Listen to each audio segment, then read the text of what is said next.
আচ্ছা, কার কার ভ্যানে উঠে ঘুরতে ভালো লাগে? আমার তো ভ্যানে উঠে ঘুরতে অনেক পছন্দ। কম বেশি অনেকবারই ভ্যানে উঠেছি। কিন্তু খুব বেশি সময়ের জন্য না। ১০ থেকে ১৫ মিনিট এর মধ্যেই যাত্রা শেষ হয়ে যেত।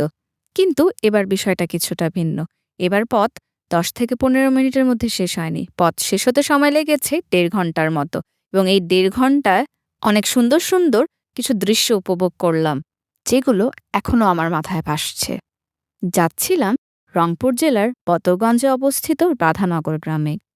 অনেক শুনেছি ওখানে একজন কবিরাজ আছে যার চিকিৎসায় অনেক সমস্যার সমাধান হয়ে যায়। তো আম্মুকে দেখানোর জন্য ওখানে যাচ্ছিলাম। তো এরকম দৃশ্য আগে কোনোদিন এক্সপেরিয়েন্স করিনি। ট্রেন থেকে দেখেছি, কিন্তু ট্রেনে বসে এত কাছ থেকে এরকম দৃশ্য আগে কোনোদিনও দেখা হয়নি। দাদুবাড়ি শহরে এবং নান্নুবাড়ি ঢাকার বাহিরে হলেও সেটাও সদরে অবস্থিত। তাই এরকম দৃশ্য বা গ্রামীণ দৃশ্য আমি কোনোদিনও এক্সপেরিয়েন্স করিনি। গ্রাম দেখার জন্য হলেও আমাদের গ্রামে যেতে হয় নানুবাড়ি থেকে। এই যে আমার ভাই এবং মেঝো মামা পিছন থেকে বাইকে করে আসতেছিল, দেখতে দেখতে যে আমরা পড়ে টরে না যাই। যে সুন্দর দৃশ্য উপভোগ করতে করতেই আমরা আমাদের গন্তব্যে পৌঁছাই।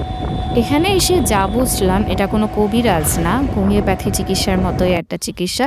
তো ডক্টর দেখানোর পর এখানে আমরা একটু বাইরে বের হয়েছিলাম। ওষুধের জন্য আমার মামা অপেক্ষা করছিল। তো আমরা পাশের গ্রামের মতো একটা ছিল, ওই সাইডটা ঘুরে ঘুরে দেখছিলাম। ওইদিন প্রচণ্ড গরম ছিল। আমার ভাই এখানে হাত মুখ ধোয়ার জন্য আমাদেরকে নিয়ে আসছিল। তো গ্রামের যারা ছিল তারাও অনেক কাইন্ড ছিল এখানে আমাদের হাত মুখ ধোয়ার জন্য। যারাই আসছিল সবাইকেই হাত মুখ ধুতে দিচ্ছিল, যেহেতু প্রচুর গরম এবং পানি নেওয়ারও ব্যবস্থা ছিল। তো এই যে আমি একটা টমটমে বসে অপেক্ষা করছিলাম যে কবে ওষুধ দিবে এবং কবে বাসায় যাব। এবং আমার কাজিনের সাথে গল্প করছিলাম বিভিন্ন বিষয় নিয়ে। ও আমাকে বিভিন্ন বিষয় নিয়ে বলছিল। তো এই যে আমি এখানে একটা টিপ নিচ্ছিলাম এবং আমার দুষ্টু কাজিনটা আমাকে ভেঙাচ্ছিল, অনেক দুষ্টু।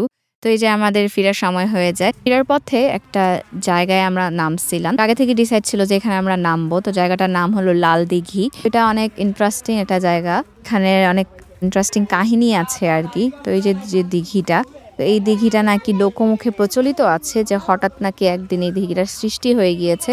এবং যখন এটার সৃষ্টি হয়েছে তারপর থেকে এই দিঘির আশেপাশের লাল রঙের, তাই এই দিঘিটার নাম রাখা হয়েছে লাল দিঘি। এটা এতই পপুলার যে আমরা যেখানে গিয়েছিলাম কবিরাজের কাছে, অর্থাৎ হোমিওপ্যাথি ওষুধটা নেওয়ার জন্য, ওইটাও লাল দিঘি নামে পরিচিত। সবাই লাল দিঘি বলেই চিনে। জানি না কথাটা কতটুকু সত্যি, কিন্তু আসলে দিঘিটা অনেক সুন্দর দেখতে এবং মাটির রং লাল। এখানে অনেকেই গোসল করছিল। এখানে কিছুক্ষণ অপেক্ষা করার পর আমরা আশেপাশে ঘুরে দেখছিলাম আর কি।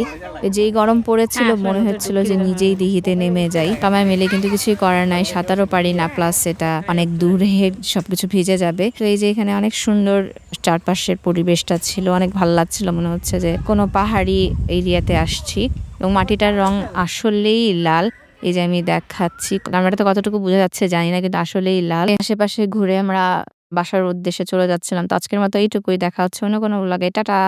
বাংলায় আমার জীবনানন্দ, বাংলা প্রাণের সুখ। আমি একবার দেখি, বারবার দেখি, দেখি বাংলার মুখ।